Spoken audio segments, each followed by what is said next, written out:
Тя му каза: не викай лекарят. Искам да заспя спокойно, с твоята ръка в моята.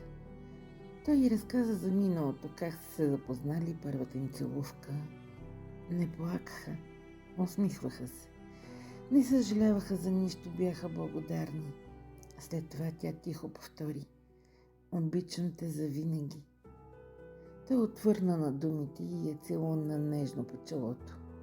Тя затвори очи и заспа спокойно с ръка в неговата. Любовта е наистина всичко, което има значение, защото всеки идва на този свят с нищо друго, освен с любов. И си тръгва с нищо друго, освен с любов. Помислете за това. Професия, кариера, банкови сметки. Нашите стоки са просто инструменти, нищо повече. Всичко остава тук. Така че просто обичайте.